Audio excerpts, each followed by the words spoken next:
राम राम जी। चलिए आज बना लेते हैं गुलाब जामुन, और वही बहुत आसान तरीके से बनाएंगे और इसको बनाना बहुत ही आसान है।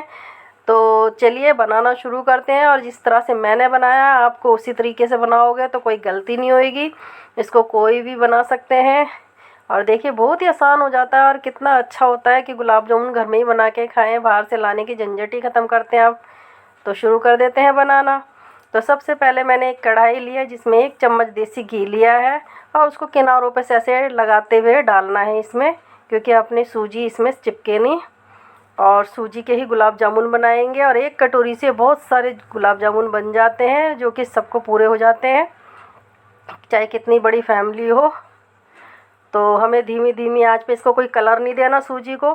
तो ज़्यादा से ज़्यादा हमें 5 से 7 मिनट के लिए धीमी धीमी आंच पे एकदम सेकना है। इसका थोड़ा सा कलर हल्का सा लाइट कलर हो जाएगा सूजी का। तो देखिए हमारी सूजी सिक चुकी है, मैंने कम से कम इसको 6 मिनट के लिए सेका है। अब इसको साइड में निकाल देते हैं किसी बर्तन में। ये देखिए इस तरह से निकाल देंगे सारी सूजी को। और फिर वही कढ़ाई ली है, उसमें मैंने 1 कटोरी सूजी थी तो 2 कटोरी मैंने इसके लिए लिया है दूध। तो आप इस तरह से ही नाप के डालेंगे तो कभी आपको कोई गलती करने की वो ही नहीं रहेगी गुंजाइश कि गलती हो गई है। तो दूध के डालते ही तो थोड़ा सा गुनगुना हो गया दूध, उसी टाइम पे फिर हम लोगों ने ये सूजी डाल देनी है। और एक हाथ से हमें कड़छी भी चलाते जाना और एक हाथ से सूजी डालते जाना, क्योंकि इसमें गुठलियाँ पड़ जाती हैं, वो चीज़ें ना हो। और इस तरह से मैंने सारी सूजी डाल के और इसको अच्छे से पका लेना है दूध को सूजी के अंदर ही, जो कि जैसे इकट्ठा हो जाता है आटे की तरह, उस तरह से मेरे को जब तक कढ़ाई छोड़ ना दे इस तरह से। और चाहे तो इसमें आप 1 चम्मच घी डाल सकते हो, और लेकिन मैंने नहीं डाला, मैं बाद में डालूँगी। अब इस तरह से आप एक पराती में निकाल लेना है इसको, बड़े बर्तन में।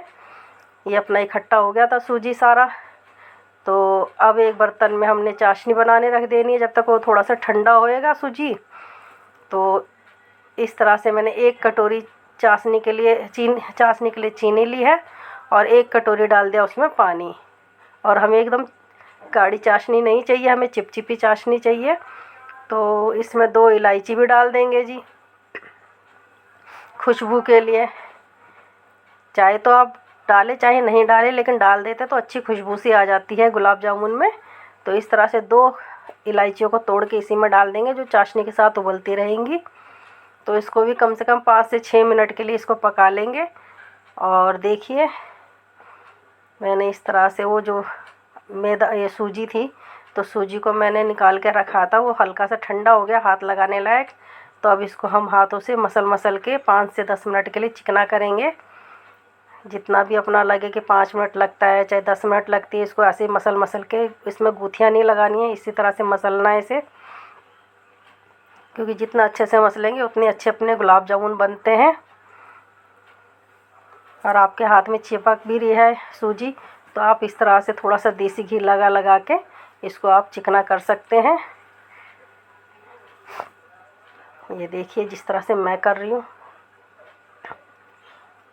और इससे बहुत ही आसान तरीके से बनते हैं। हम लोग सोचते हैं, डरते हैं कि भाई हमसे नहीं बनेंगे, लेकिन इस तरीके से बनाएंगे तो आपको ज़रूर गुलाब जामुन अच्छे से बनेंगे और कोई दिक्कत भी नहीं आएगी। और एक तरफ देखिए मेरी चाशनी उबल गई है, और हल्का सा हाथ से छू के देख लेना भाई चिपचिपी सी लगे, फिर इसी टाइम पे आपको गैस कर देनी है बंद।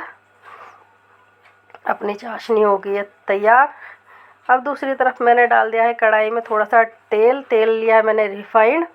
आप तो चाहे कोई सा भी तेल ले लेना, मूंगफली का, तिल का, किसी का भी, उसमें बहुत स्वाद गुलाब जामुन बनते हैं।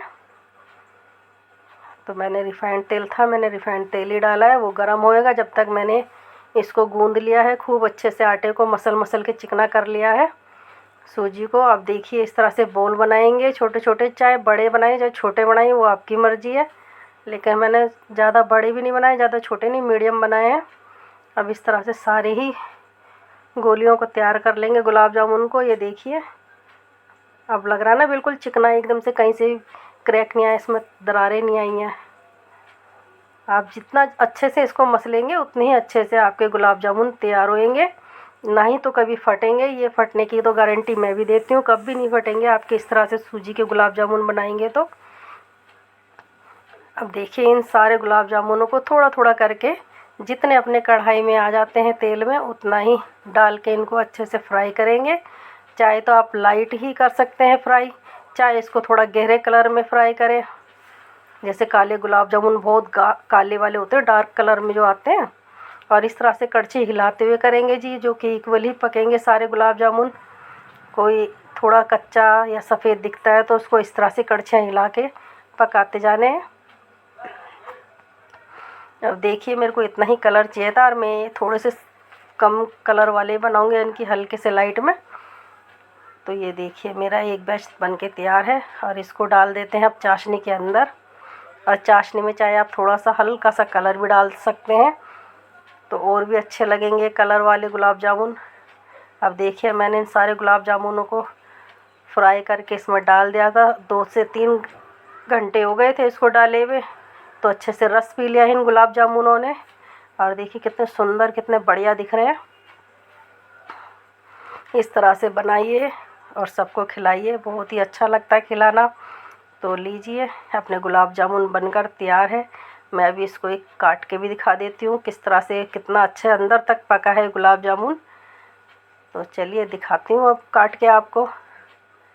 ये देखिए अभी चम्मच में धीरे धीरे डाल रही हूँ इसके अंदर। देखिए कितने अच्छे से पका भी है और कितनी अच्छी जाली भी आ रखी है। और अगर मेरी वीडियो आपको अच्छी लगती है तो इसको लाइक और शेयर सब्सक्राइब जरूर कर दिया करें। अगर आपको पसंद नहीं आती है तो आप इसको डिसलाइक भी कर सकते हैं। और चैनल पर नए हैं तो सब्सक्राइब जरूर कर लिया करें।